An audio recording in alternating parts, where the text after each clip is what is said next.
that, again, is somewhere where you can differentiate your skill. We've got Steel Trap. It's Steel Trap. It's, yeah, you know, pretty much what it was in Legion. And then we've got Murder of Crows, which, again, pretty much is what it is in Legion. 30 focus, 1 minute cooldown, flock of birds on the target. It's a dot, does a bunch of damage. We all know what it is. Let's move on. 75 tier coming soon. Well, we'll have to wait and see. Intimidation, it is what it is. It's a stun, same thing. Binding Shot, once again, it's Binding Shot. It has not really changed. It will bind targets within the area. It's Binding Shot. Let's move on to the stuff that really is getting more interesting, though. So, Tip of the Spear. Kill Command increases the damage of your next Raptor Strike by 15%. As you can see, you really can go for a Kill Command optimized build here. But, of course, it does run into a bit of a strange thing. So let's just say I've gone for all these kill command synergies, right? That's making me think, you know, I've got to go in, go to my target, I've got to kill command. No, that's going to generate focus that'll go to waste. What you've got to do is you've got a Raptor Strike and then kill command. But then you've just procced a free kill command, so you need a Raptor Strike again, and you've kind of got to weave them together. This is not a problem once you've actually got decently into your rotation. It just makes their opener feel a little bit clunky in my eyes, and I know clunky is one of the least satisfying and most generic terms to describe something by, but hey, there you go. So that's what Tip of the Spear is. Now, Mongoose Bite. While it's Mongoose Bite, it's back. Does damage, does 1,068 physical damage, which is less than Raptor Strike, and of course this replaces Raptor Strike, but it's Mongoose Fury. Every time you use it, you get a stack of Mongoose Fury. Each stack increases the damage of Mongoose Bite for 20% for 14 seconds, and reapplying stacks does not increase the duration of that buff. It's, it just adds to its number of stacks and damage. So what you want to do is cluster these together. So let's just say I put my stuff on this target. I just do maybe 2 Mongoose Bites. We go into our kill command. We're still Mongoose Biting away. And, now we're at 5 stacks of Mongoose Bite. We feel great, though rather unsatisfyingly, we really do need to apply our Serpent Sting. And wow, I really messed that up. But you get the deal. It's basically the Mongoose Fury mechanic that's back.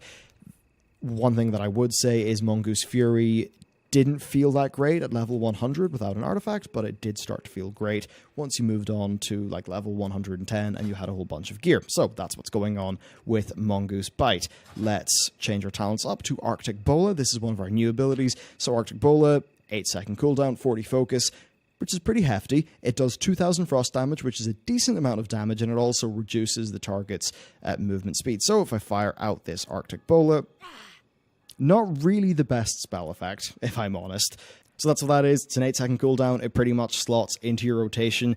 As you can see, you really can bolt on quite a few things to your rotation. Yeah, there's Arctic Bola. If we move on to Chakrams, this is also something that you just sort of bolt onto your rotation, right? So you just have more and more and more things you're throwing out.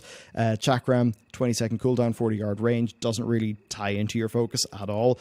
It fires the Chakrams out. As you can see, they do damage when they hit your target initially. They will then come back to you, and on their way back, they will deal more damage. So that's the Chakrams. There's a little bit in my head of the Diablo 3 Demon Hunter sort of feel in this class. Like, you've got your little hand bow, you've got your Chakrams and your bolas.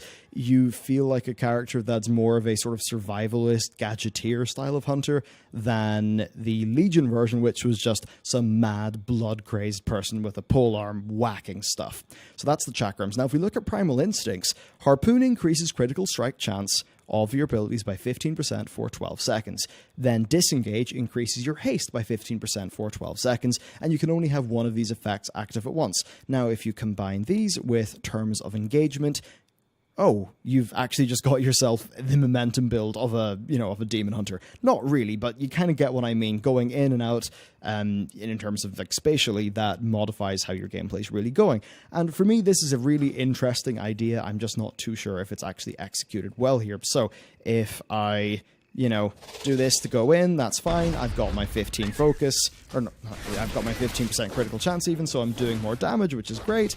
Then, as an example, what I could do is perhaps disengage out, pop an eagle, and start throwing these Aspect of the Eagled Raptor Strikes out, and maybe I'm also combining this with Tip of the Spear to make those more prominent. Which, I mean, it's a cool like little moment of gameplay, but of course, this is on a 2-minute cooldown. This stuff isn't with Harpoon. and disengage. So this feels like a cool idea, which just doesn't slot into the rest of the gameplay that well.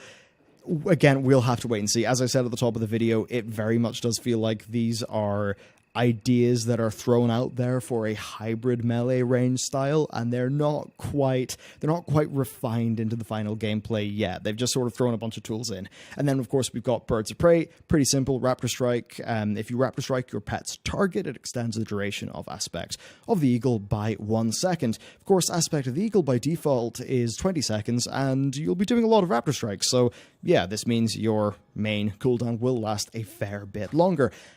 And that pretty much is the core of the new Survival Hunter, or at least that's what it is right now. I would expect that what you play when this comes out will be radically different to what I'm playing right now.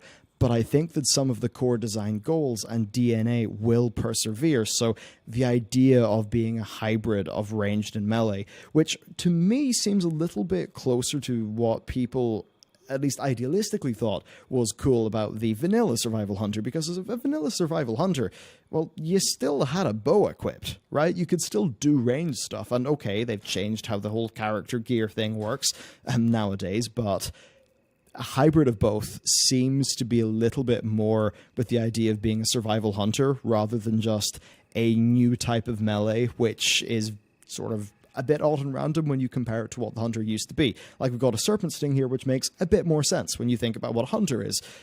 So yeah, it's in a really funny place right now. I think there is a really cool core idea. I think there are some cool mechanics. I think there are some cool interactions. I mean, no matter what about the overall setup, I think that this looks really, really cool and is fundamentally exciting. So there's a lot of stuff that could be built on here, and I would imagine Blizzard just want to hear your feedback on it. My feedback pretty much is, this is interesting, please keep refining, and yeah, you know, maybe at some point in a few months there will be a version 2 of this video which covers how this has evolved, right? And maybe is something that's pretty close to what you'd actually get your hands on when this expansion comes out. So let me know what you think about this down in the comments. I'm dead keen to hear what the Hunter community thinks about this, given the interesting history of survival over the last few expansions. So let me know. Thank you very much for watching this video. There's a bunch of other Battle for Azeroth content on the channel. The alpha just dropped, so it's going to be a very busy while, but definitely a very exciting one. So yep, cheers guys. I'll see